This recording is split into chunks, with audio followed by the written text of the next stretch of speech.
ሁላችሁም በትህትና ባክብሮት ጠይቃለሁ። ንቆምና የከበረውን የእግዚአብሔርን ቃል አብረን እናነባለን። ለእግዚአብሔር ቃል ክብር ልዩ ችግር ከሌለብን በስተቀር ንቆምና አብረን እናነባለን። የሐዋርያት ሥራ ምዕራፍ 19 እናወጣለን ከቁጥር 1 እስከ 10።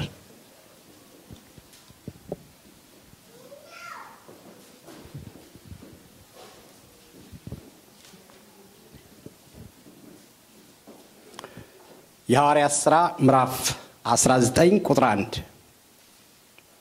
አጵሎስም በቆሮንቶስ ሳለ ጳውሎስ በላይኛው ሀገር አልፎ ወደ ኤፌሶን መጣ።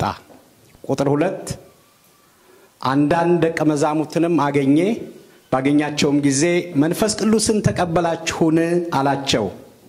እነርሱም አልተቀበልንም፣ መንፈስ ቅዱስም እንዳለስ እንኳ አልሰማንም አሉት።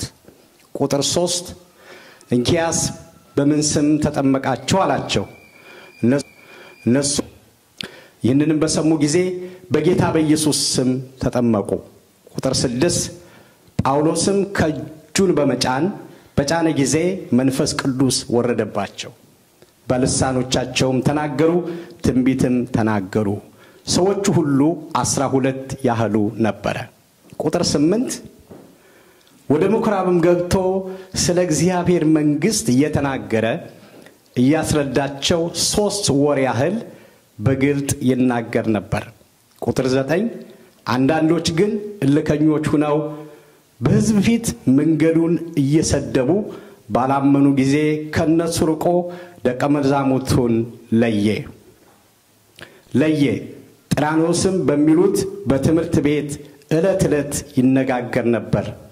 በሲያም የሚኖሩ ሁሉ አይሁድ የግሪክ ሰዎችም የጌታን ቃል እስኪያምኑ ድረስ 2 ዓመት ያህል እንዲሁ ሆነ። የሚያገኘኝ ምን እንደሆነ አላውቅም፣ ነገር ግን መንፈስ ቅዱስ እስራትና መከራ ይቆይሃል ብሎ በየከተማው ሁሉ ይመሰክርልኛል። ቁጥር 24 ነገር ግን ሩጫዬንና ከጌታ ከኢየሱስ የተቀበልኩትን አገልግሎት እርሱም የእግዚአብሔርን ጸጋ ወንጌልን መመስከር ፈጽም ዘንድ ነፍሴ በኔ ዘንድ እንደማትከብር እንደ ከንቱ ነገር እቆጥራለሁ። ቁጥር 31 ስለዚህ 3 ዓመት ሌሊትና ቀን በእንባ እያንዳንዳችሁን ከመገሰጽ እንዳላቋረጥኩ እያሰባችሁ ትጉ። ቁጥር 32 አሁንም ለእግዚአብሔርና ያጸናችሁ ዘንድ በቅዱሳን ሁሉ መካከል ርስት ይሰጣችሁ ዘንድ ለሚችል ለጸጋው ቃል አደራ ሰጠኋችሁ ይላል። እንጸልይ። አምላካችን እግዚአብሔር ሆይ እናመሰግንሃለን፣ እናከብርሃለን ስለነበረን መልካም የአምልኮ ጊዜ፣ የጸሎት ጊዜ። በጸሎት ፊትህን ስላየን፣ በአምልኮ ነፍሳችን ካንተ ጋር ስለተገናኘች በጌታ በኢየሱስ ክርስቶስ ስም እጅግ አድርገን እናመሰግንሃለን። ጌታ ሆይ ያው ልጆችህ በፊትህ አለን። ጌታ እግዚአብሔር ሆይ በደምህ የዋጀኸው ይህ ቅዱስ ሕዝብ ጌታ እግዚአብሔር ሆይ በፊትህ ቁጭ ብሏል። እኔም ባሪያህ የሰጠኸኝን ለማስተላለፍ በፊትህ አለሁ። አንተ ደግሞ በመካከላችን እንድትሆን መንፈስህ እንዲያስተምረን እንዲናገረን፣ ማንም ሰው እንደመጣ እንዲሁ እንዳይመለስ እንድታገኘን፣ የውስጡን ሰው ነፍሳችንን እንድታገኝ ሐሳብህንና ፍቃድህን እንድትነግረን በጌታ በኢየሱስ ክርስቶስ ስም ይህንንም ጉባኤ ራሴንም በፊትህ ጌታ እግዚአብሔር ሆይ አስቀምጣለሁ። እኔም ባሪያ ከሰጠኝ ክልል አንድም ሳልቀንስ ደግሞም ሳልጨምር ጌታ እግዚአብሔር ሆይ ማስተላለፍ የምችልበትን አቅም፣ ጉልበት፣ ጸጋ መንፈስን በእኔ ላይ እንድታረግ እጸልያለሁ። እግዚአብሔር ሆይ ለከበረው ለዚህ ጉባኤም ጌታ እግዚአብሔር አምላካችን ሆይ እነሆ የተከፈተ ልብና የሚሰማ መንፈስ ወደ አንተ ደግሞ የሚጠጋ ልብና አቋም ጌታ ሆይ ለሕዝብ እንዲሰጥ በኢየሱስ ክርስቶስ ስም እጸልያለሁ። መልካም ነገር የማይወድ ያክፉ የቅዱሳን ጠላት የእግዚአብሔር መንግስት ጥላት የወንጌል ጥላት ሁሉ ጊዜ ከበስተጀርባችን የሚያደባ ተቃውሙት እንዳልከን ንቃወመዋለን በናዝሬቱ በኢየሱስ ስም የጥላት ሥራ ይፈረሰ ይሁን ክፉና የክፉ ልጅ በኢየሱስ ስም የተዋረደ ይሁን እግዚአብሔር ሆይ ጉባኤያችን እንዲለቅ በናዝሬቱ በኢየሱስ ክርስቶስ አካባቢውን እንዲለቅ የሰማይ አምላክ እግዚአብሔር ሆይ በጌታ በኢየሱስ ስም እንመተዋለን የተመታ ይሁን ክብር ሁሉ ለዘላለም ላንተ ይሁን በጌታ በኢየሱስ ክርስቶስ ስም አሜን እግዚአብሔር ይባርካችሁ እንቀመጣለን የሐዋርያት ሥራን ያየን ነው እንደምታውቁት ዛሬ የሐዋርያው የጳውሎስን የሶስተኛውን የወንጌል ጉዞ እንመለከታለን ከምዕራፍ 8 ቁጥር 23 ጀምሮ እስከ ምዕራፍ 20 የመጨረሻው ክፍል ድረስ በተለይ እስከ ምዕራፍ 20 ቁጥር 6 ድረስ አጠቃላይ ሁሉንም ዲቴል ቁጥሮችን ባናይም ዋናውን ሐሳብ እናያለን ይሄን ትምህርት ስንጀምር እንዳነሳሁት ዲቴል ቁጥር ባይ ቁጥር ሳይሆን እንዳለ ዋና ሐሳቡን አሰሳ ነው ያደረግን ያለነው ረጅም ጊዜ እንዳይፈጅ ስለዚህ ዛሬም ሁለቱን ቁጥሮች ምዕራፎች አንድ ላይ ሰመራይዝ አድርገን እንመለከታለን የሐዋርያት ሥራን የምንማርበት ትልቁ ዓላማ ከዚህ በፊት እንደተናገርኩት ሐዋርያት ሥራ ለግለሰብ ለክርስቲያኖች ለአገልግሎት ለቤተክርስቲያን በአጠቃላይ ከመጽሐፍ ቅዱስ ውስጥ ካሉት መጽሐፎች ሁሉ በጣም ትልቅ መመሪያ የምናገኝበት መጽሐፍ እንደሆነ በተደጋጋሚ ይሄንን ተናግሬያለሁ ስለዚህ በጣም የሚጠቅመን ወሳኝ መጽሐፍ ነው በግላችሁ እንድታጠኑት እንዲሁም ደግሞ እዛው ውስጥ ያሉትን ብዙ ነገሮች አሉትና እነሱን እንዲሁ እንድትመለከቱ በአክብሮት አሳስባችኋለሁ ባለፈው ሳምንት የሐዋርያው የጳውሎስ ሁለተኛው የወንጌል ጉዞ ተመልክተናል ምዕራፍ 16 እና ምዕራፍ 18 ላይ ና በአውሮፓ እንዴት ወንጌል እንደተሰራጨ አውሮፓ በሙሉ ጳውሎስ ወንጌል ይዞ እንደገባና ብዙ ሰዎች ወደ ጌታ እንደመጡ ቤተክርስቲያን እንደተተከለች የጥላት ሥራ እንደፈረሰ እንዲሁም ደግሞ አገልጋዮች እንደተጨመሩ በተለይ ጢሞቴዎስ ይሄንን መጽሐፍ የጻፈልን ሉቃስ እነሱ እንደተጨመሩ ጳውሎስ ሁሉ ጊዜ በመከራ ውስጥ በፈተና ውስጥ በስደት ውስጥ ሆኖ ግን ተልኮውን ይፈጽም እንደነበረ እነኚህን ዋና ዋና ሐሳቦች ባለፈው ጊዜ ተመልክተናል ዛሬ ምዕራፍ 19ን እናያለን ከዛ በፊት ምዕራፍ 18 ቁጥር 22 እና 23ን ላንብበው የባለፈው ሳምንት አንብቤዋለሁ ይሄ የሁለተኛ ጉዞ መጨረሻና የሶስተኛ ጉዞ መጀመሪያ ቁጥሮች ስለሆኑ ቁጥር 22 አሁንም እነሆ እኔ ይቅርታ ምዕራፍ 18 ቁጥር 22 ወደ ቂሳርያም በደረሰ ጊዜ ወጥቶም ለቤተ ክርስቲያን ሰላምታ ከሰጠ በኋላ ወደ አንጾኪያ ወረደ ይላል ይሄ የሁለተኛው ጉዞ ያጠናቀቀበት ነው ምዕራፍ 16 ላይ መንፈስ ቅዱስ ወደ እስያ እንዳይሄድ ወደ አውሮፓ እንዲሄድ እንዴት ምሪት እንደሰጠው ከዛ በኋላ ወደ አውሮፓ ገብቶ እነ ሊዲያ እንደገና ደግሞ ያችን በጥንቆላ ትርፍ ታገኝ የነበረ ለጌቶቿ ገረዷ እንዴት ወደ ጌታ እንዳመጣ በዚህ ምክንያት እስር ቤት እንደገቡ እስር ቤቱ ደግሞ እግዚአብሔር እንዴት ዘንበል ብሎ ከዛ እናውጦ እንዳወጣቸው እንዲወጡ መመሪያ እንደሆነላቸው ትምክት እንደሆነላቸው አይተናል ከዛ በኋላ የሆነ ጠባቂው እዛ ቦታ ላይ ሲድን አይተናል ከዛ ደግሞ አልፎ የቢሪያ ሰዎችን እንዲሁ እንደመሰከረ ከዛም አልፎ በአቴና በግሪክ ውስጥ ትልልቅ ጣዖታት ባለበት ጌታ ኢየሱስ ክርስቶስን እንደመሰከረ ሰዎችም እንዳመኑ ያንን ሁሉ እንዲሁ ባጭሩ አንስተናል ስለዚህ ያን ሁሉ ካጠናቀቀ በኋላ እዚህ ላይ ሪፖርት ይዞ ወደ ላከችው ቤተክርስቲያን ነው ተመልሶ የሄደው አንጾኪያ ስለነበረ የሶስቱም መነሻው ወይም የሶስቱም የወንጌል ጉዞ መነሻው አንጾኪያ ስለነበረ እዛ ቦታ ላይ ተመልሶ ሲሄድ ነው የምናየው ከዛ በኋላ ሪፖርት አድርጎ የዳነውን ሰው የተተከሉትን ቤተክርስቲያን የመጣው ውጤት እግዚአብሔር የሰራውን መልካም ነገር ለቤተክርስቲያን ሪፖርት ካደረገ በኋላ ትንሽ ቀን ቆይቶ ይላል ቁጥር 23 ጥቂት ቀንም ቆይቶ ቆይቶ ወጣ ደቀ መዛሙርቱንም ሁሉ እያጸና በገላትያ ሀገርና በፍርግያም በተራም አለፈ ይላል። ከዛ በኋላ ዝቅ ብሎ አንዳንድ ነገሮችን ያነሳና ምዕራፍ 19 ላይ አጵሎስም በቆሮንቶስ ሳለ ጳውሎስ በላይኛው ሀገር አልፎ ወደ ኤፌሶን መጣ ይላል። ኤፌሶን እስያ ውስጥ ያለች ከተማ ነች። በኋላ እናነሳታለን።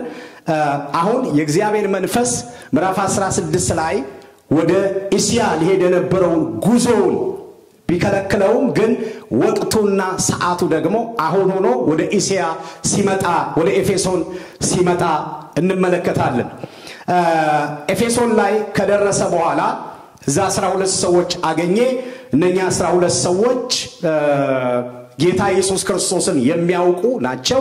ጌታን ያመኑ ናቸው። ግን ስለ መንፈስ ቅዱስ አያውቁም። ሲጠይቃቸው ቀደም እንዳነበብኩላችሁ ከነሱ ጋር ሲነጋገር ተመልክታላችሁ። ከዛ በኋላ ስለ መንፈስ ቅዱስ ነገራቸው።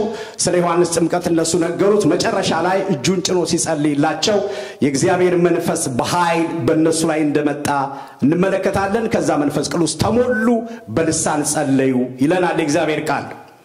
ይሄን አልፎ ከዛ በኋላ ምዕራፍ 19 አለፍ ብላችሁ ስታዩት ይሄን ካደረገ በኋላ ጳውሎስ ቁጥር 13 ላይ አንዳንድ አይሁዶች ጳውሎስ በሚሰብከው በኢየሱስ ስም እናምላቸዋለን እያሉ ክፉ መናፍስት ባሉባቸው ላይ የጌታ ኢየሱስ ስም ይጠሩባቸው ዘንድ ሞከሩ ይላል።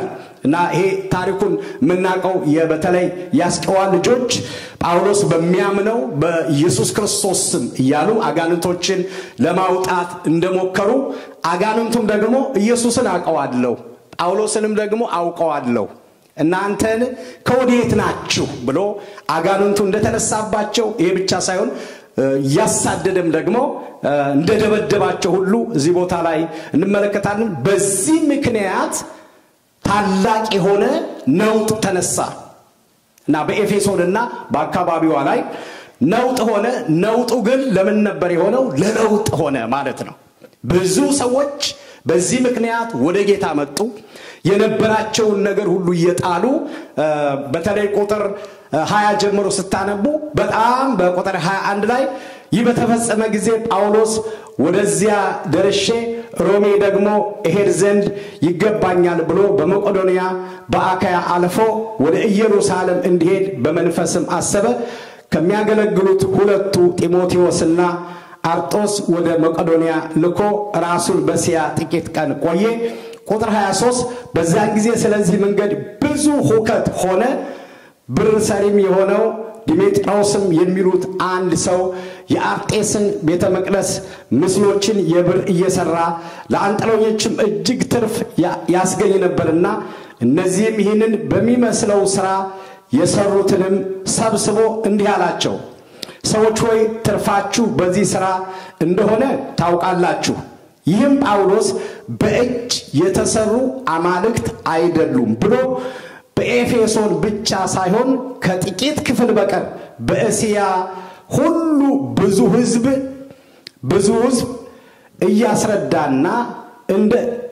እያስረዳ እንዳሳተ አይታችኋል ሰምታችኋልም። ስራችንም እንዲናቅ ብቻ አይደለም እስያ ሁሉ ዓለምም የሚያመልካትን የታላቂቱን አምላክ የአርጤክስን መቅደስ ምናምን ሆና እንድትቀር እንጂ ታላቅነቷም ደግሞ እንዳይሻር ያስፈራል ብሎ በዘመኑ የነበረችውን የአርጤምስን አማልክት ወይም ደግሞ በኋላ አነሳታለሁ በደም የሷን ምስል እየሸጡ እንደዚህ እንደ መስቀልኛ እንደምንሰራው ለሰው ሁሉ ያከፋፍሉ የነበሩ የጣዖት አከፋፋዮች ሁሉ ትርፋቸው በሙሉ የሚሰሩ ስራ በሙሉ ሲቋረጥና ነውጥ ሲሆን ኤፌሶን ከተማ ላይ እንመለከታለን።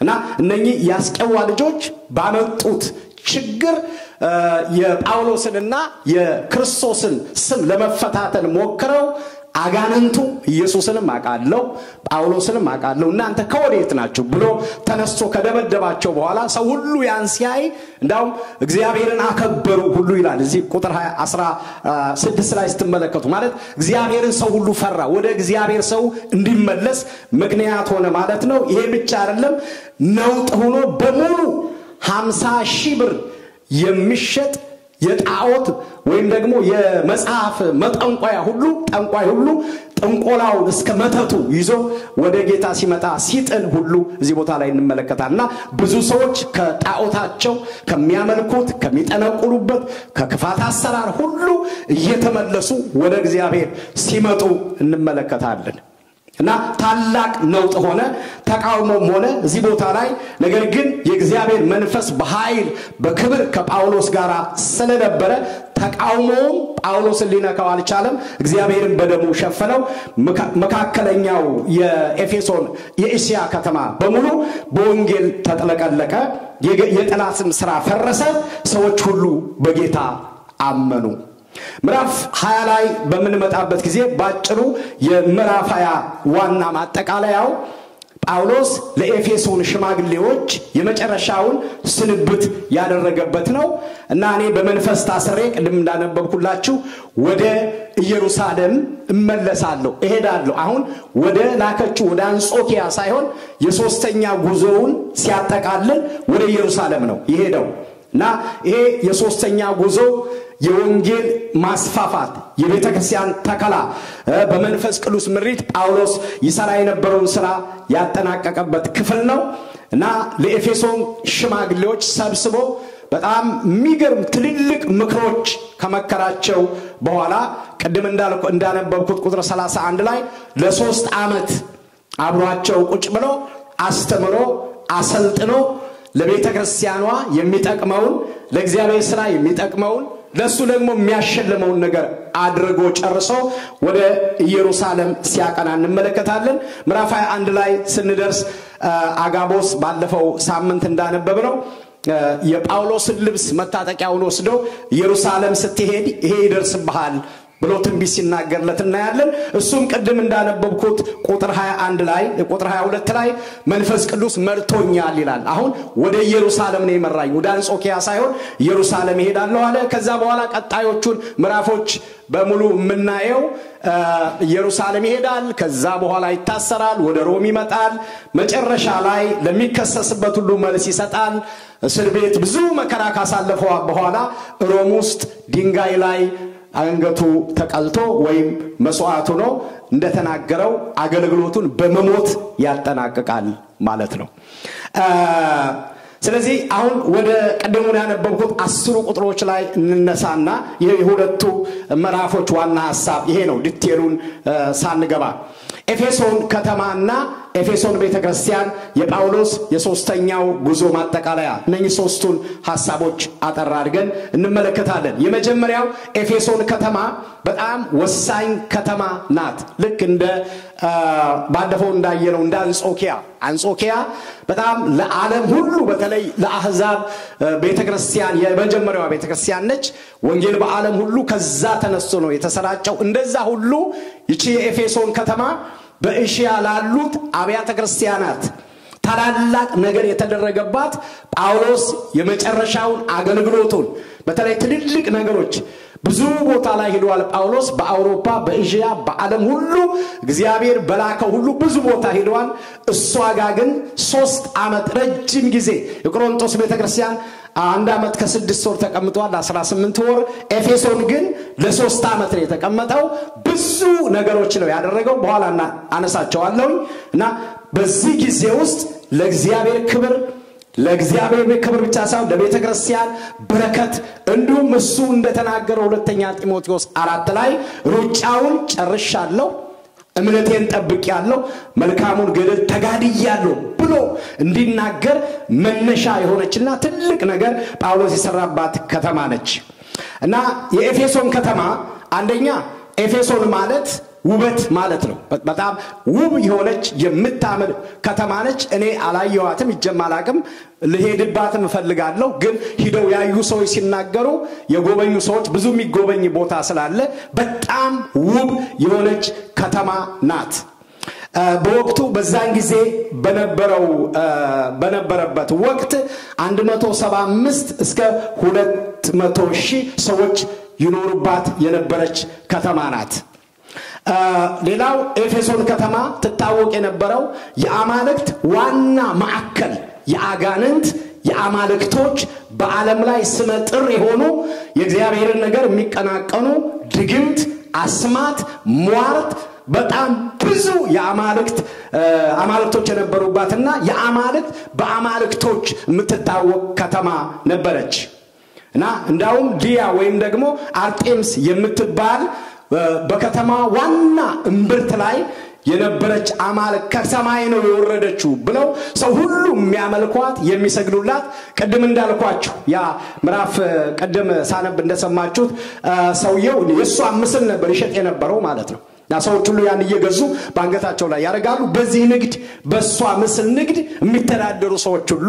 ነበሩ እና በጣም የአማልክት ዋና መናኸሪያ የነበረች ከተማ ናት ለዚች አማልክት ቤተ መቅደስ ነበረ የተሰራ ቤተ መቅደስ ነበረ በዓለም ላይ ካሉ 7 አስደናቂ ቦታዎች ወይም በዓለም ላይ ስመጥር ከሆኑ ከሚጎበኙ ታላላቅ ቦታዎች የዚች የአርጤምስ ቤተ መቅደስ ኤፌሶን ውስጥ አንዱ ሆኖ በዓለም ላይ የሚጎበኝ ቦታ ነው እሱን ለመስራት ወደ 220 ዓመት ፈጅቷል እና መቅደሱን ብቻ ይቺ አርጤምስ የምትባል አጋንንት ጣዖት ሰው ሁሉ የሚከተላት የሚያመልካት ጣዖት የምትመለክበት ቤተ መቅደስ መሰዊያው እሱን ለመስራት ከ220 ዓመት በላይ የፈጀ ነበረ እና ሁሉ ሰው እንግዲህ እሷን እያመለከ የሚኖርባት ከተማ ነበረች ይቺ ከተማ እንግዲህ ጣዖት የበዛባት ከተማ በጣም ብዙ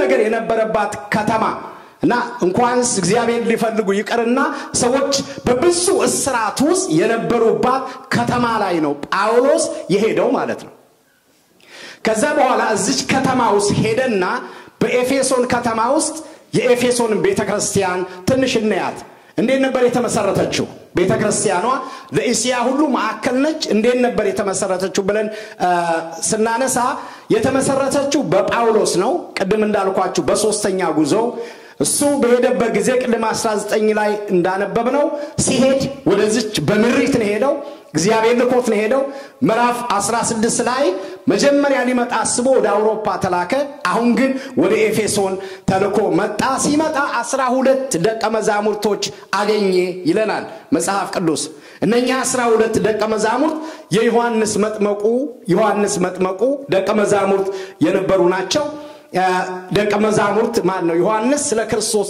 ይሰብክ ስለነበረ ሰምተዋል የክርስቶስን አዳኝነት ሊመጣ ያለው እሱ እንደሆነ የሰሙ ናቸው ያመኑ ናቸው ግን ምናልባት ከዛ ውጪ ሌላ ምንም ጌታንም በደንብ ያመልኩ መንፈስ ቅዱስም አቦልድ መንፈስ ቅዱስንም በደንብ የሚያውቁ አይደሉም ምክንያቱም ሲጠይቃቸው እንደተረዳ ነው አቀደም እንዳነበብኩላችሁ ከዛ በኋላ ምንድነው ያደረገው እሱ እነኚህ ሰዎች ያደረገውን ቀደም ጠይቀው እንደገና እንዳጠመቃቸውና እንዲያምኑ አድርጎ እነሱ ላይ ነው ቤተክርስቲያኗን ጳውሎስ የመሰረተው ማለት ነው በእስያ ላሉት ቤተክርስቲያን ሁሉ በረከት የሆነች ከተማ የሆነች ቤተክርስቲያን ሆነች ማለት ነው ይቺ የኤፌሶን ቤተክርስቲያን አሁን እስያ ውስጥ የምትገኘው በዛን ጊዜ እስያ በአጠቃላይ ለተሰራጨው ወንጌል እንደመነሻ ነበረች ማለት ነው ና በረከት የሆነች ከተማ ናት ጳውሎስ ጢሞቴዎስና ዮሐንስ በመጋቢነት ያገለገሉባት ከተማ ነች ሐዋርያው ጳውሎስ ራሱ ቀደም እንዳልኳችሁ ለ3 ዓመት ቁጭ ብሎ ወንጌልን መስበክ ብቻ ሳይሆን ላልዳኑት ወንጌል ይሰብክ ነበር ለዳኑት ደግሞ የደቀ መዝሙር ትምህርት ያስተምር ነበርና ቁጭ ብሎ በመጋቢነት ጳውሎስ ያገለገለባት ከተማ ነች ያ ብቻ ሳይሆን ጳውሎስ ደግሞ ሲጨርስ ጢሞቴዎስ ደግሞ እንደገና ጳውሎስን ተክቶ መጋቢ ሆኖ ያገለገለባት ከተማ ነች። ጢሞቴዎስ ብቻ ሳይሆን ሐዋርያው ዮሐንስ ከ12ቱ አንዱ የሆነው ደግሞ ዮሐንስ እንዲሁ እሱ መጋቢ ሆኖ ያገለገለባት ከተማ ነች። እንዳውም ሐዋርያው ዮሐንስ የአንደኛ ዮሐንስ መልእክቱን ሁለተኛ ሶስተኛም እዚህ ቤተክርስቲያን ሆኖ ነው የጻፈው። እንዲሁም ደግሞ የሞተው እዛ ነው። ብዙ ሰዎች ሂደው መቃብሩን ይጎበኛሉ። የጎበኙ ሰዎችም ነግረውኛል። ያያችሁ ልትኖሩ ትችላላችሁና ከ12ቱ ሐዋርያት የተፈጥሮ ሞት ታሞ የሞተው ዮሐንስ ብቻ ነው። እሱም ያገለገለው እዚህ ቤተክርስቲያን ነው። የሞተው እዚህ ቤተክርስቲያን ነው። መቃብሩ አሁን የካቶሊክ ቤተክርስቲያን ተሰርቶበት ይጎበኛል ማለት ነው። ሐዋርያው ጳውሎስ ለጢሞቴዎስ አንደኛና ሁለተኛ ጢሞቴዎስን እንዲሁ የጻፈው እነኚህ ሁለቱ የጢሞቴዎስ መልእክቶች ጢሞቴዎስ ይችን ቤተክርስቲያን መሪ ሆኖ ሲያስተዳድር ማድረግ ያለበትን ማድረግ የሌለበትን በጥንቃቄ የጻፈለትም ይችን ቤተክርስቲያን መጋቢ ሆኖ ሲያገለግል ነው። ለሰባቱ አብያተ ክርስቲያናት መልእክት የተላከባት ነች። አንዷ ነች ማለት ነው። ዮሐንስ ራእይ ላይ የምናያቸው እዛ በኤሽያ ላሉ ሰባቱ አብያተ ክርስቲያናት የሚለው ወይም የዮሐንስ ራእይ መልእክት ለነኛም የተጻፈው ከሷ ነው ለሷም ጨምሮ ማለት ነውና አንዷ ነች። ስለዚህ ሁሉም እነኛ የምናያቸው ሰባቱ ብቻ ሳይሆን ሌሎቹ በስም ያልተጠሩ ሁሉ እንደናት ቤተክርስቲያን ሆና ያገለገለች ከተማ ነች ማለት ነው። እንግዲህ እዚች ቤተክርስቲያን ከመጣ በኋላ ነው ሐዋርያው ጳውሎስ ይችን ቤተክርስቲያን ከመሰረተ በኋላ በዚች ቤተክርስቲያን ላይ አንድ ትልቅ ንቅናቄ ሲፈጠር እንመለከታለን። በደንብ ስሙኝ። ያም የመጨረሻው የመንፈስ ቅዱስ መውረድ ወይም ደግሞ መፍሰስ የመጣባት ቤተክርስቲያን ነች። ሐዋርያት ሥራ ውስጥ ታሳውሱ እንደሆነ ሐዋርያት ሥራን ስንጀምር በሐዋርያት ሥራ መጽሐፍ ውስጥ 7 ጊዜ መንፈስ ቅዱስ በልዩ ሁኔታ ወርዷል ፈሷል ብለናል። አንዱ በባለ 50 ቀን ምዕራፍ 2 ላይ ሐዋርያትና አብረዋቸው የነበሩ 120 ሌሎችም ሰዎች በነበሩበት ጊዜ እንደሚነጥቅ አውሎ ነፋስ ድምጽ ከምድረ በዳ መጣ። ተቀምጠው የነበሩበትን ቤት ሁሉ ሞላው። የተከፋፈሉ ሰዓቶች ላይ ልሳኖች ታዩአቸው፣ በሁሉ ላይ መንፈስ ቅዱስ ወረደባቸው ይላል። ይሄ ምዕራፍ 1 ላይ ጌታ የተናገረው የተስፋ ቃል ስለሆነ የመጀመሪያው በኃይል ለተልኮ የወረደበት ነው ምዕራፍ 2። ከዛ በኋላ ሁለተኛው በኢየሩሳሌም ነው ምዕራፍ 4 ላይ። እንደገና በኢየሩሳሌም ደግሞ በልዩ ሁኔታ ለልዩ ተልኮ መንፈስ ቅዱስ እንደገና ወርዷል። ከዛ ደግሞ በሰማሪያ ነው ምዕራፍ 8 ላይ እንደገና በልዩ ሁኔታ ፈሷል ወርዷል። አራተኛ በደማስቆ ላይ ነው ምዕራፍ 10። አምስተኛ በቄሳሪያ ላይ ነው።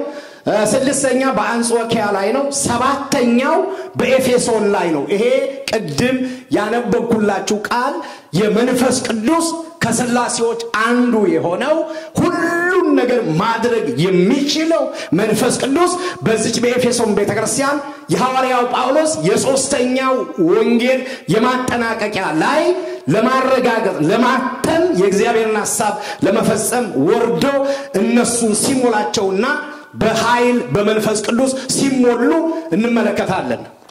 መንፈስ ቅዱስ ያለ መንፈስ ቅዱስ ምንም ማድረግ አይቻልም። መንፈስ ቅዱስን መሞላት አለብን። ክብር ለእግዚአብሔር ይሁን። አሜን። ያለ መንፈስ ቅዱስ ምንም ልናደርግ አንችልም።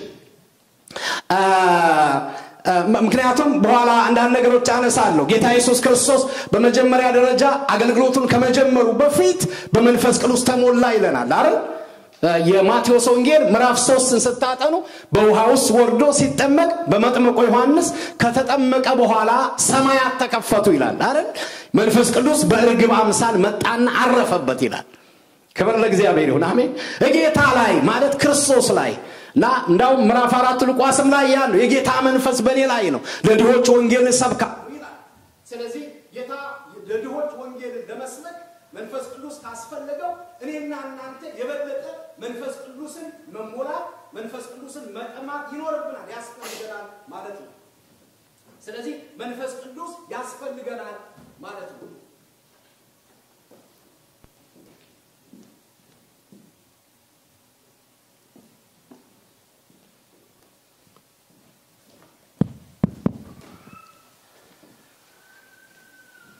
እና ለጌታ ልክ ካገልግሎቱ ዝግጅት አንዱና ዋናው በመንፈስ ቅዱስ መሞላት ነበር። ይሄ ብቻ ሐዋርያት ቀደም እንዳያችሁት ሐዋርያት በመንፈስ ቅዱስ ተሞልተዋል። ሐዲስ ኪዳን ያለ መንፈስ ቅዱስ አይቻልም። ክርስትናም ያለ መንፈስ ቅዱስ አይቻልም። ሁለት ነገሮች አሳይ ሰጥቼልለፍ። አንዱ ብዙ ሰዎችም ጠይቀው ስለሚያውቁ ነውና ሰዎች በልሳን አልናገርም እኔ ጌታን አምናለሁ አመልካለሁ ሊያገለግሉም ይችላሉ ግን እኔ መንፈስ ቅዱስ ተሞልቻለሁ አለ ወይ ውስጤ ብለው የሚጠይቁ ሰዎች አሉ። እና እኔ አንድ ሰው ጌታ ኢየሱስ ክርስቶስን ሲቀበል መንፈስ ቅዱስ ውስጡ አለ። ስለዚህ መንፈስ ቅዱስ የሌለበት አማኝ ኢየሱስን በትክክል በእውነትና በመንፈስ የተቀበለና የዳነ ሰው የእግዚአብሔር መንፈስ ውስጡ አለ።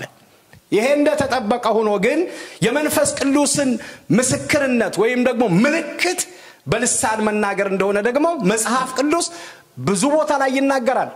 ምክንያቱም ምዕራፍ 2 ላይ መንፈስ ቅዱስ በተሞሉ ጊዜ በአዲስ ቋንቋ ተናገሩ ይላል።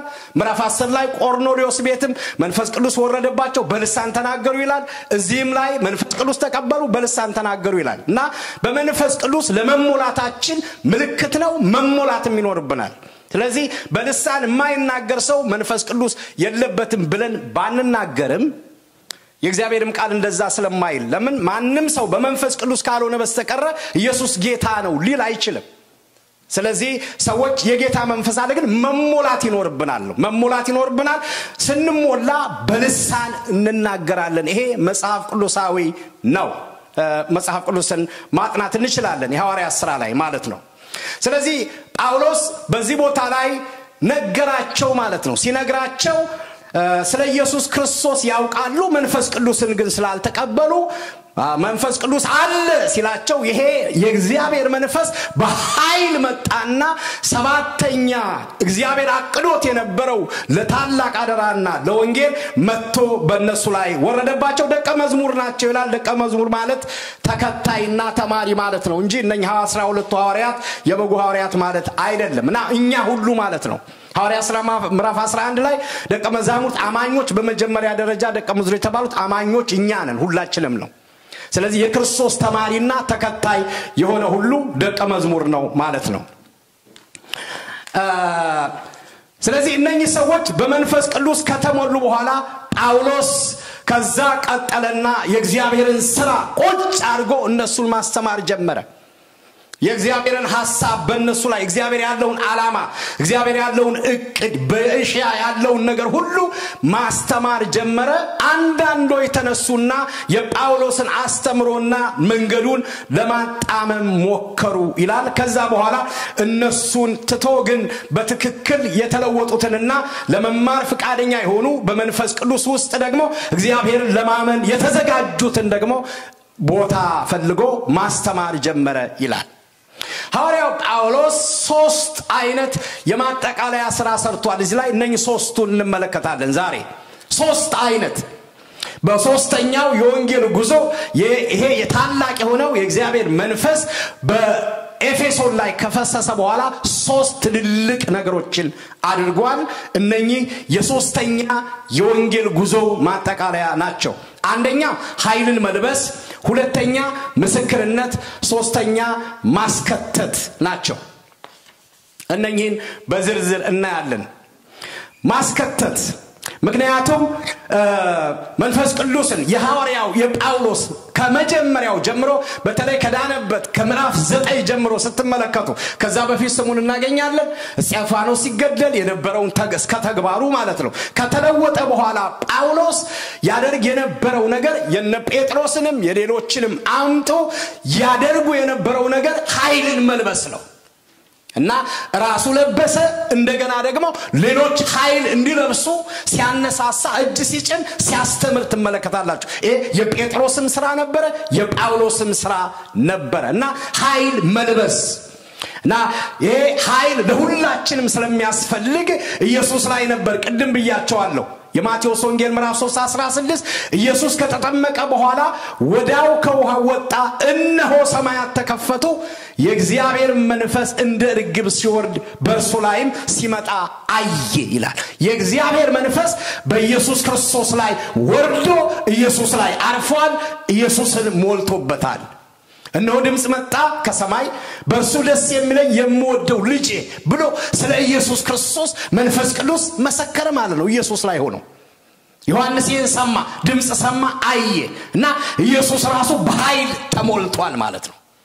ክብር ለኢየሱስ ይሁን። ሐዋርያት ቅድም እንዳልኩት በባለ 50 ላይ ድንገት እንደሚነጥቅ አውሎ ንፋስ ከሰማይ ድምጽ መጣ፣ ተቀምጠው የነበሩበት ቤት ሁሉ ሞላው ይላል።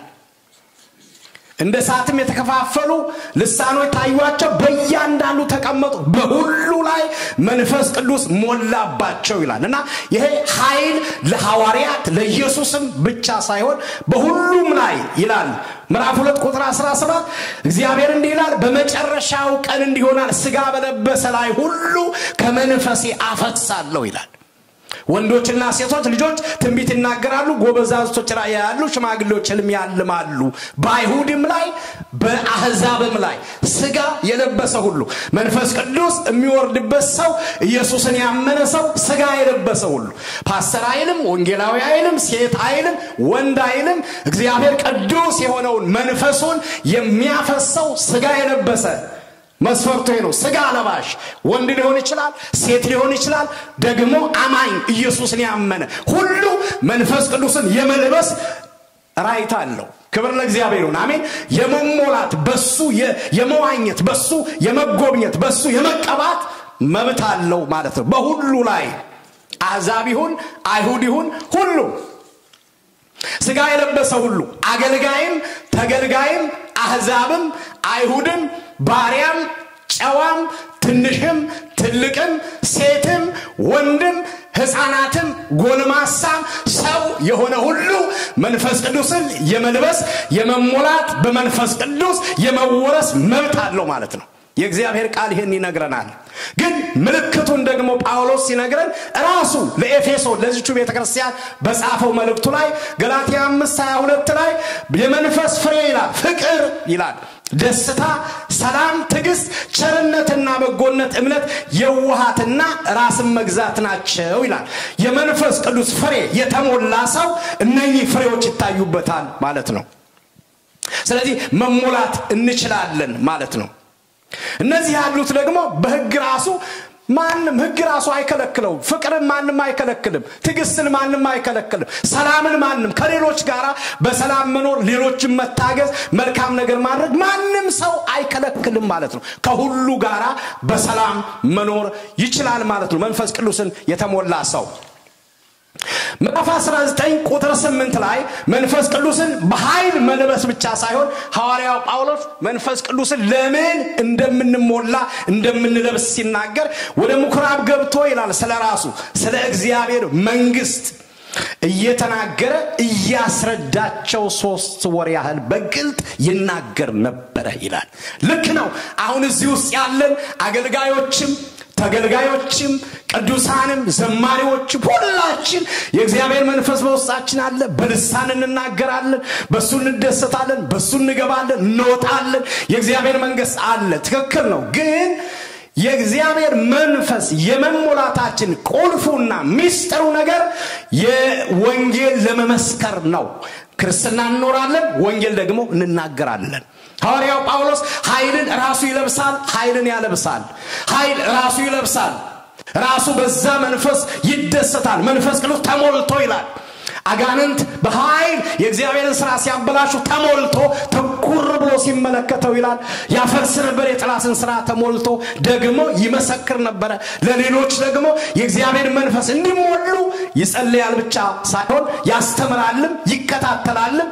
እንደገና ደግሞ የእግዚአብሔር መንፈስ እንዲሞሉ ያነሳሳም ነበር።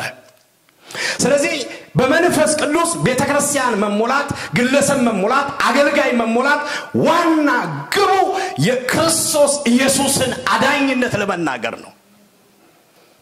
ለሌላ አይደለም ለቸርቻሮም አይደለም ለንግድም አይደለም ለሸቀጥም አይደለም መንፈስ ቅዱስ የሚወርደው የሚያለብሰን የሚቀይረን የሚለውጠን ከኛ ጋር የሚሆነው ሞቱን እንድንናገር ትንሣኤውን እንድንናገር ተመልሶ መምጣቱን እንድንናገር እሱ ትልቅ ነው እንድንል ነው አዳኝ እሱ ብቻ እንደሆነ ሌላ ሁሉ ውሸት እንደሆነ የሰይጣንን ስራ እንድናፈርስ ጣዖታትን እንድንገለባብጥ እግዚአብሔር መልካም ነው ብለን እንድናውጅ ነው ስለዚህ የቤተክርስቲያን ተልእኮ ወንጌል ነው ቤተክርስቲያን በመድር ላይ ያለችው የኢየሱስ ክርስቶስን አዳኝነት ለመናገር ነው ያድናል ይታደጋል በሰማይና በመድር ታምራት ያደርጋል አዳኝ እሱ ብቻ ነው ስለዚህ ይሄንን ለመናገር ኃይል ያስፈልጋል በሰው ኃይል አይሆንም በሰው ጥበብ አይሆንም በሰው ዕውቀት አይሆንም በሰው ጥረት አይሆንም የሚሆነው ከላይ በሚመጣው ነው ክብር ለእግዚአብሔር ይሁን እሱ በመጣ ጊዜ እኛ ስለሱ እንድንናገር ያደርገናል ጳውሎስ እስራቱ ምንም ያልመሰለው መገፋቱ ምንም ያልመሰለው መከራው ምንም ያልመሰለው ከግንድ ጋር እየተጠረቀ ብዙ መከራ ያየ ግን ወጥቶ ያድናል ይላል ክብር ለእግዚአብሔር ይሁን ለምን አለ ውስጡ መንፈስ ስላለ ነው በኢየሱስ ስም የእግዚአብሔር መንፈስ በኃይል ይምጣብን አሜን ሌላ ምንም እንዳታስቡ ሁሉ ጊዜ አዳኝነቱ እንድታስቡ በቆሮንቶስ መልእክቱ ላይ ሲናገር እኔ አለ ሐዋርያው ጳውሎስ ሞቱንና ትንሣኤውን ተሸክሜ ዞራለሁ አለ ክብር ለኢየሱስ ይሁን አሜን ሸክሜ ነው አለ ስራዬ ነው አለ የኔ ነው አለ ዓላማዬ ነው ማልመው ነው የማስበው ነው ምንድነው ስትሉት መሞቱ ከዛስ መነሳቱ ከዛስ ተመልሶ መምጣቱ የኢየሱስ ክርስቶስን ሞትና ትንሣኤ ተሸክሜ በስጋ ይዞራለሁ አለ ስለዚህ የቤተክርስቲያን ዋና ዓላማ የእግዚአብሔር መንፈስ በአምልኮ መሪዎች ላይ ሲመጣ በአገልጋዮች ላይ ሲመጣ በቅዱሳን ላይ ሲመጣ ዓላማው አንድ ነው ሁለት የለውም ዓላማው ኢየሱስን ማክበር ነው ክብር ለእግዚአብሔር ይሁን ትልቅ ነው ይላል ስለ ጌታ እንደ ሞት አልቀረም መቃብሩ ባዶ ነው ይላል ክብር ለኢየሱስ ይሁን አሜን ሂዱ ኢየሩሳሌም ባዶ ነው መቃብሩ የኛ ጌታ በክብር አለ በሰማይ አሜን በክብር አለ ደግሞ ተመልሶ ይመጣል በመላእክት አለቃ ድምጽ ይመጣል በእግዚአብሔር መለከት ይመጣል ኢየሱስ ተመልሶ ይመጣል መንፈስ ቅዱስ ይሄን ያውጃል አሜን በሉ ለጌታ ክብር አምጡ ሃሌሉያ እሱ ሲኖር ይሄን ያውጃል አዋጅ ይናገራል ክብር ለእግዚአብሔር ይሁን አሜን ስለዚህ ጳውሎስ ይሄን ያደርጋል ይናገራል ስለ ክርስቶስ ዮሐንስ ወንጌል ምዕራፍ 1 ቁጥር 18 ላይ መቼም ቢሆን ይላል እግዚአብሔርን ያየ አንድ ሰው የለም አንድም ሰው እግዚአብሔርን ያየ የለም ይልና ዮሐንስ እንዲህ ይላል አንድ ሰው የለም በአባቱ እቅፍ ያለው አንድ ልጁ እርሱ ግን ተረከው ይላል ክብር ለኢየሱስ ይሁን አሜን አንድ ልጁ ተረከው በመንፈስ ቅዱስ እግዚአብሔር ማን እንደሆነ ባህሪው ማን እንደሆነ ችሎታው ማን እንደሆነ ስለ አብ ትክክለኛ ምስክርነት የሰጠ ኢየሱስና ኢየሱስ ብቻ ነው ክብር ለእግዚአብሔር ይሁን ተረከው ይላል ጌታ ይባረክ ስለዚህ ሲልገባባችሁ ታወራላችሁ አሜን ዛሬ ይሄ መንፈስ ያዛችሁ እስኪ አሜን በሉና ለጌታ ክብር ስለ አብ የሚያወራ መንፈስ በኢየሱስ ስም ይግባባችሁ ተረከው ይላል እኛም ያለነው ለዚህ ነው ሰዎችን ወደ ጌታ ማምጣት ደቀ መዛሙርት ማድረግ ማውራት በጊዜው ማውራት አለጊዜው ማውራት የኢየሱስ ከሆናችሁ የሚጋባባችሁ አንድ መንፈስ ወሬ ነው ያም ደግሞ ስለ አብ ነው ጌታ ይባረክ እግዚአብሔር መልካም ነው በመከራ ቀን መሸሸጊያ ነው ክፉ ነገር በሱ ዘንድ የለም እግዚአብሔር መልካም ነው መልካም ብቻ ነው ክብር ለእግዚአብሔር ይሁን ተረከው ይላል አምላክነቱ አቻ የለው አባትነቱ አቻ የለው አዳኝነቱ አቻ የለው እረኝነቱ አቻ የለው ረዳትነቱ አቻ የለው እግዚአብሔር ብቸኛና መልካም አምላክ ነው ሃሌሉያ መልካም አምላክ ነው ተረከው ኢየሱስ ለዚህ እዚህ አለን እኔ ያለው እናንተ አላችሁ ለመናገር ስለማን ስለጌታ ክብር ለእግዚአብሔር ይሁን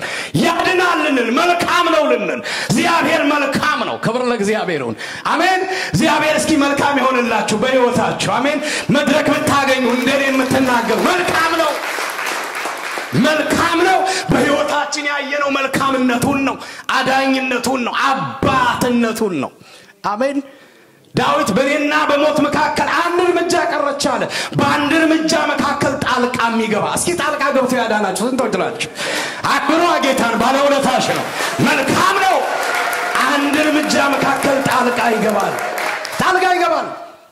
ሰው የለኝም ለሚሉ ከተፍ ይላል ጌታ ይባረክ አርፍዶ ይነሳል ግን በሰዓቱ ይደርሳል ክብር ለእግዚአብሔር ይሁን አሜን በሰዓቱ ይደርሳል ዛሬ አንድ አዋጅ ልንገራችሁ እዚህ ውስጥ ላላችሁ ቅዱሳን በሙሉ እግዚአብሔር ለእያንዳንዳችሁ መልካም አባት ነው እስኪ ለኔ መልካም ነው በሉ መልካም ነው ለልጆቻችሁ መልካም ለቤታችሁ መልካም ለአገልግሎታችሁ መልካም ነው ክብር ለእግዚአብሔር ይሁን ስለሱ አውሩ ስለ ደግነቱ አውሩ ስላደረገላችሁ ነገር አውሩ ስለ መዳናችሁ አውሩ ተናገሩ አሜን እምትሉት ብዙ ነገር አለ ለሌሎች አካፍሉ ውስጣችሁ ያለው ነገር ለሌሎች ተናገሩ መስክሩ ስለ ጌታ ተናገሩ መንፈስ ቅዱስ ተቀበላችኋል አለ በውስጣችሁ በልሳን ጸልያላችሁ አለ የደስታ መንፈስ የፍቅር መንፈስ አለ ያ መንፈስ አለ በውስጣችሁ ከገባ ላትመሰክሩ አትችሉ ያቆለጠንጣችኋል ክብር ለእግዚአብሔር ይሁን አሜን ጠጋል በላት ይል ነበር አንድ ወንድም እኔ ትዝ ይለን ጠጋል በላት ይላል ጌታ ይባረክ አሜን ለምን ስትሉት ምንም እናንተ በሰላም እየሄዳችሁ ውስጣችሁ ግን የጌታ መንፈስ ካለ አጠገባችሁ ላለው ሰው ላትናገሩ አትችሉ ስለዚህ በንግግር በኑሮ ጌታ ይኖራል ደግሞ እሱን ተናገራላችሁ ክብር ለኢየሱስ ይሁን አሜን ስለዚህ በኑሮም በንግግርም ጌታን እንድናሳይ የእግዚአብሔር መንፈስ በውስጣችን ገብቷል ስለዚህ ቤተክርስቲያን እንድትመሰክር እግዚአብሔር ይፈልጋል የቤተክርስቲያናችንም ዋና አንዱ ተልኮ ምስክርነት ነው የግላችን እኔ ውስጤ የገባው ስለ ጌታ እንድንናገር ነው እኔ እናገራለሁ እናንተ ተናገሩ በአንደበታችን እንናገር በኑሯችን እንናገር በስራችን እንናገር የእግዚአብሔር መልካምነት ለሌሎች ሰዎች እንንገር እናዳርስ እግዚአብሔር ደግሞ ይረዳናል አብሮን ይረዳናል ይሰራል ጌታ ይባረክ አሜን ስለሱ ስንናገር አብሮን ይሆናል ስለዚህ መንፈስ ቅዱስን ማልበስ ነበር የጳውሎስ ሥራ ራሱ ለብሷል ሌሎች እንዲለብሱ እንዲሞሉ ያደርጋል ከተሞሉ በኋላ ደግሞ ራሱም ይመሰክራል ሌሎቹም ደግሞ እንዲመሰክሩ ያደርግ ነበር ሶስተኛና ቁልፍ ነገር የጳውሎስ የሶስተኛው ጉዞ ማጠቃለያና እንደውም ያገልግሎቱ ማለት ይቻላል ኤፌሶን 3 ዓመት የቆየው ለማስከተት ነው ስሙ ይበደም ማስከተት ጌታ የተባረከ ይሁን አሜን ይሄ ለማስከተት ማሰልጠንና መላክ ነው ይሄ ማሰልጠን እንደገና ደግሞ ሌሎችን ሰዎች መላክ በቃ ጳውሎስ ኤፌሶን 3 ዓመት ቁጭ ብሎ የእግዚአብሔር ምክር ይላል አንድም አላስቀረሁባችሁ ነግሬያችኋለሁ ይላል እና ይሰብካል ወንጌልን ደግሞ ያሰለጥናቸው ነበር እንዴት ነው የሚያሰለጥናቸው አንደኛ ብቁ እንዲሆኑ ና በእግዚአብሔር ቤት እንዴት በተለይ ለጢሞቴዎስ የጻፈው መልእክቱ ላይ በእግዚአብሔር ቤት እንዴት መኖር እንዳለብህ ይላል ስለዚህ የእግዚአብሔር ቤት የሥርዓት ቤት ነውና በሥርዓት እንዴት መመላለስ እንዳለብህ እግዚአብሔር እንዴት እንደሚመለክ እንዴት እንደሚገለገል ከሰዎች ጋር እንዴት እንደምትኖር እንዴት መሆን እንዳለብህ ይልና ይነግረዋል የብቻ አይደለም ካሰለጠነ በኋላ ደግሞ ይልክ ነበር ይሄ የኤፌሶን መጽሐፍ ስታጠኑ ኤፌሶንስ ቁጭ ብሎ ያደረገው ነገር ቅድም እንዳልኳችሁ እነኚህ ሰባቱ ብቻ ሳይሆን በጣም ብዙ ቤተክርስቲያኖች እንዲተከሉ ሰዎችን ይልክ ነበር ያሰለጥናል ይልካል እግዚአብሔር የተባረከ ይሁን ስለዚህ ስልጣና ያስፈልጋል መሰልጠን ያስፈልጋል አሁን የእግዚአብሔር መንፈስ በመካከላችን ስራ ላይ ነው እየሰራ ነው ውስጣችን አለ በቤተክርስቲያናችን አለ ከልጅነታችን ጀምሮ መንፈስ ቅዱስን ተሞልተን በልሳን እየነገር እየሰበክን እያስተማርን እየዘመርን እየጸለይን አለን አንድ ነገር ግን ዛሬ የበለጠ ልጨምሩ ማበረታታት መፈልገው ማገልገል ወይም መሰልጠን ወይም መላክ ደግሞ ሌላው ትልቁ ነገር ነው ወንጌል መሄድ ስላለበት ማለት ነው ምክንያቱም ቀደም እንደዛ በጣም አስደናቂ አምልኮ አመለከን እሱ ብቻ ከሆነ ዋጋ አይኖረውም ማለት ነው ሌላ ነገር ማሰብ ይኖርብናል እሱ አንዱ ነው ስናመልክ ከእግዚአብሔር ጋራ በቤቱ ስንሆን ከእግዚአብሔር ጋራ ስንጸልይ ጥሩ ነው ይሄ አንዱ ነው ግን ከዚህ ያለፈ ስራ አለን ምድር ላይ ያለ ነው እናንተ ብቻ ልትሰሩ የምትችሉ ስራ አለ እናንተ ብቻ እኔ ብቻ ምን ሰራው ስራ አለ ለዛ ለመላክ መሰልጠን ይኖርብናል ጳውሎስ ይሄን ያደርግ ነበር ይሄንን ብሎ እፋለባቸው መንፈስ ቅዱስንም ተቀበሉ ይላል የጌታ ቃል ስለዚህ ኢሳይያስ ምዕራፍ 6 ቁጥር 8 ላይ የጌታ ድምጽ ማንን ልካለው ማንስ ይሄድልናል ሲል ሰማው እኔ ምን ሆይ ላከኝ አልኩ ይላል እና ዛሬም ይሄ ድምጽ ይጣራል ማንን ልካለው ሰልጥኖ መሄድ የጌታን ድምጽ የሚሰማ ለወንጌል ራሱን የሚሰጥ ሰው ህይወቱን የሚሰጥ የሚጸልይ ሰው ጌታ ዛሬም ይፈልጋል ራሱ ጌታችን ኢየሱስ ክርስቶስ በማቴዎስ ወንጌል ምዕራፍ 9 ቁጥር 37 እና 38 ላይ በዛን ጊዜ ደቀ መዛሙርቱ መከሩ ብዙ ነው ሰራተኞች ግን ጥቂቶች ናቸው አለ እንግዲህ የመከሩ ጌታ ወደ መከሩ ሰራተኞች እንዲልክ ለምኑ አላቸው ይላል መከሩ ብዙ ነው አሁን እኛ ያለንበት ዘመን የመጨረሻው ዘመን ነው ለቤተ ክርስቲያናችን ደግሞ የካሳ ዘመን ነው ሁለት ነገር ስሙኝ አንዱ እኛ ያለንበት ዘመን የመጨረሻ ዘመን ረሃቡ ጦርነቱ ቸነፈሩ የምድር መናወጥ እርስ በርስ እልቂት ምናይበት አሁን ምሰሙበት የመጨረሻ ያለቀ ዘመን ነው አሁን እንኳን ቀደም ሲጸለይ እንደሰማነው የእስራኤልና የፍልስጤምን ጦርነት ዝም ብላችሁ አስቡ ለከነው ብዙ የሚያሳዝን ነገር አለው ስታዩ ግን እንዲሁ በአንድ አቅጣጫ ብቻ ሳይሆን እንደ መንፈሳዊ ሰው አስቡ ነገሩ ሁሉ እየተጠናቀቀ ያለበት የመጨረሻ ዘመን ላይ ነው ያለነው ጌታ ሊመጣ በደጅ ያለበት ጊዜ ነው ይሄን ያወጅን እንቆይ ወይ ለከነው ማወቅ ይሄ አንድ ነገር ነው ግን ድርሻ አለንኛ ምን እናድርግ የሚለው ቀጥሎ መጠይቅ ይኖርብናል ራሳችንን በቅድስናና በጽድቅ መጠበቅ በቤቱ ሆነን ጌታን መጠበቅ አንድ ነገር ነው ለጌታ ደግሞ የምንፈልግበትን ነገር ማድረግ ሌላኛው ደግሞ ትልቁ ነገር ነው ማለት ነው እና ሌላው የጸጋ ቤተክርስቲያን ሲዝን ነው ይሄ ይቺ ቤተክርስቲያን ለረጅም ጊዜ ስትጸልይ ቆይታለች በብዙ ነገር ውስጥ አልፋለች አሁን እኛ ምርኮ የምንሰበስብበት ይሄ የትንሳኤ ወራት ነው ተደጋግሞ ሲነገር ሰምታችኋል የቤተ ክርስቲያኗ ሲዝን ነው ሚስ እንዳናረግ መጠንቀቅ ያስፈልጋል ብዙ ስራ ምንሰራበት ሰዎች የሚድኑበት ብዙዎች የሚዘጋጁበት በስርዓት ታጥቀው ለተልኮ የሚዘጋጁበት የሰይጣን ስራ የሚፈርስበት እግዚአብሔር የሚከብርበት ዘመን ነው ስለዚህ ይሄን ባክብሮት ነግራቸዋለሁ የቤተ ክርስቲያኗ ሲዝን ነው እንደዛው ሆኖ ደግሞ ጠላት ይሄንን ለመቀየር የራሱን ኃይል ደግሞ ያዘጋጃል ባለፈው እንዳየነው ሁሉ ጊዜ መልካም ነገር ሲኖር ጠላት ደግሞ የተለያየ ነገር ሊያዘጋጅ ይችላል እርግጠኛ ሁኜ የምነግራችሁ ፈተና ሊኖር ይችላል ድሉ ግን የኛ ነው አሜን ነው ግዴላችሁ ፈተና ይኖራል ወጀብ ይኖራል መከራ ይኖራል ብዙ ነገር ይኖራል ጸንተው ከጌታ ጋር ለሚራመዱ መንፈስ ቅዱስን ተሞልተው በመንፈስ ቅዱስ ወንጌል ለሚሰብኩ ጌታና ጌታ ብቻ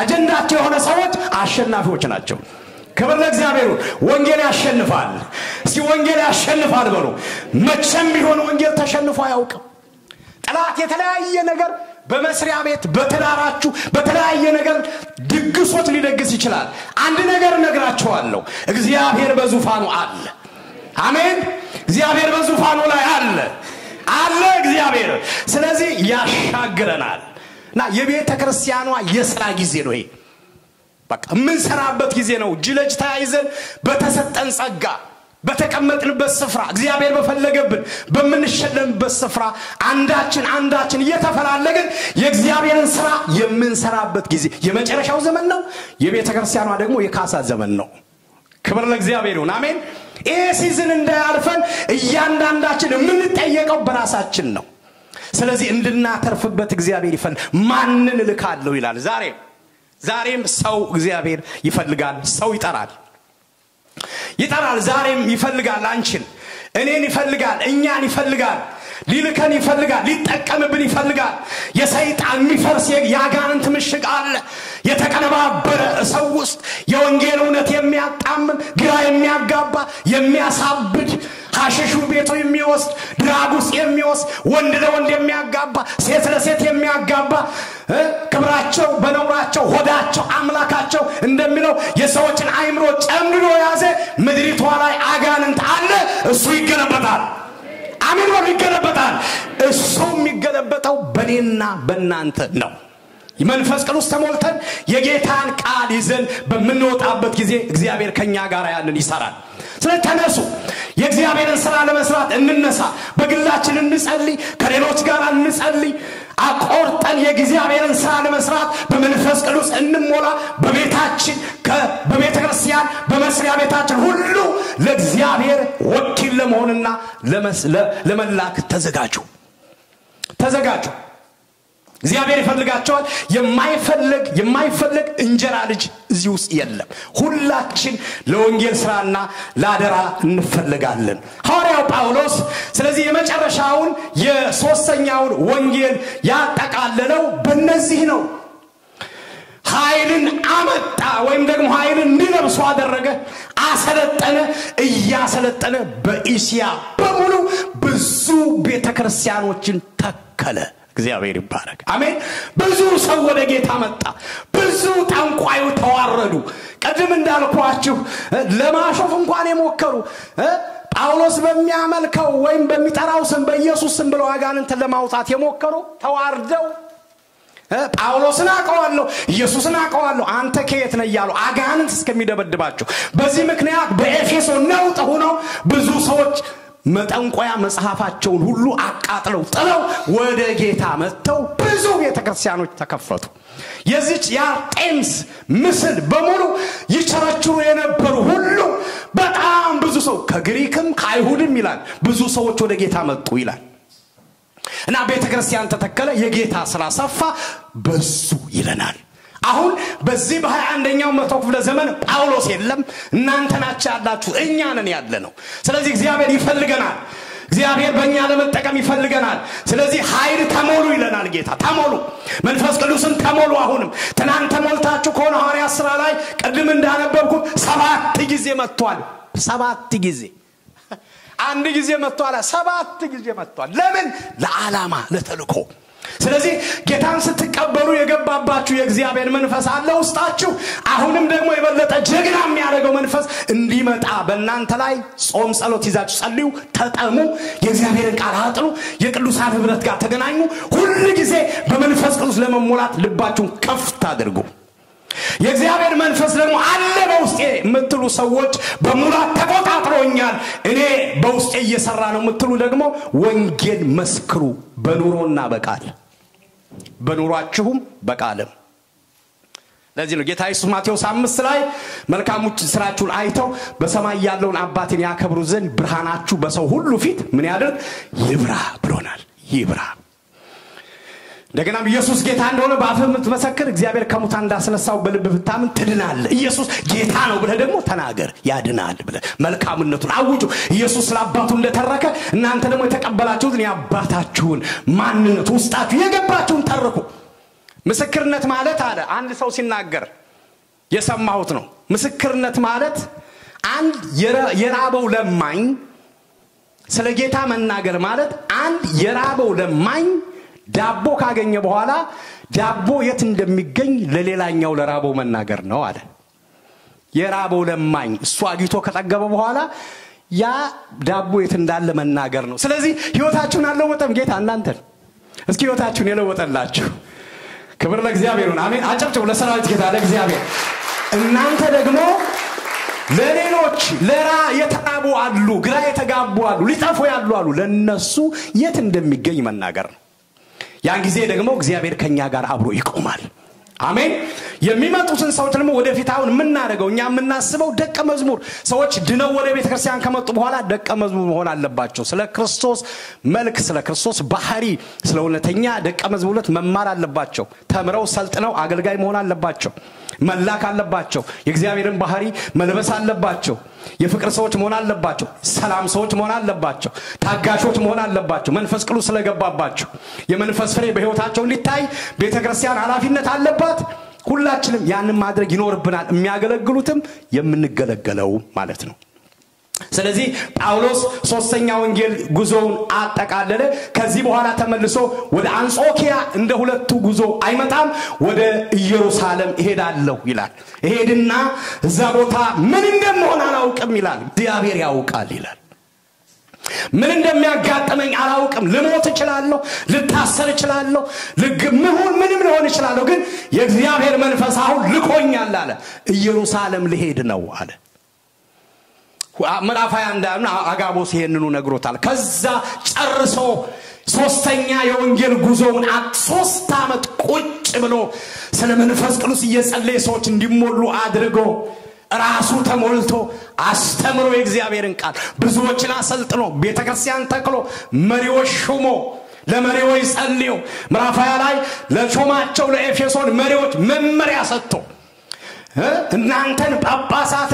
አድርጎ ለሾመባት ለራሳችሁና ለመንጋው ተጠንቀቁ እኔ ከሄድኩ በኋላ ለመንጋው የማይራሩ ጨካኝና ተኩላዎች ሾልከው ሊመጡ ይችላሉና አንድ ለራሳችሁ ሁለት ለመንጋው ተጠንቀቁ ብሎ መመሪያ ሰጥቶ ጠብቁ የእግዚአብሔርን ቤተክርስቲያን ጠብቁ መንጋውን ጠብቁ እንደረኛ ጠብቁ ራሳችሁን ጠብቁ ራሳችሁን በቅድስና ጠብቁ በእግዚአብሔር ቃል ጠብቁ ለቤተሰባችሁ ጊዜ ስጡ ከጌታ ጋር ሁኑ ብሎ መሪዎችን መክሮ ለሕዝቡ ሊጠነቀቁ አድርጎ ሌላ ብዙ ነገሮች አንስቶ ማድረግ ያለባቸው የሌለባቸው ጨርሶ አጠናቆ ወደ ኢየሩሳሌም ሸኙት በመርከብ ይላል ስለዚህ የእግዚአብሔርን ሥራ እግዚአብሔር ደስ በሚለው መልኩ ሰርተን አጠናቀን እግዚአብሔርንም ቤተክርስቲያንንም ደስ ማሰኘት እንድንችል ጌታ ይርዳን አሜን ጌታ መንፈሱን ያልብሰን መንፈሱን ለብሰን ደግሞ መስካሪዎች አድርገን አሜን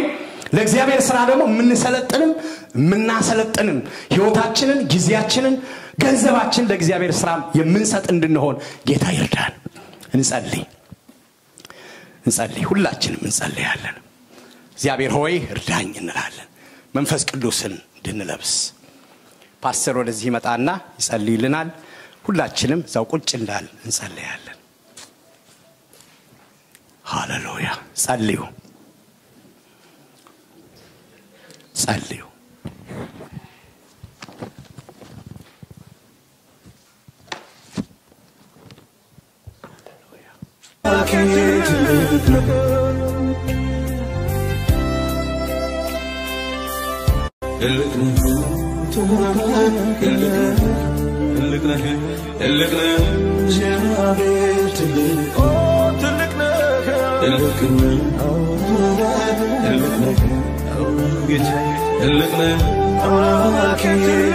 Look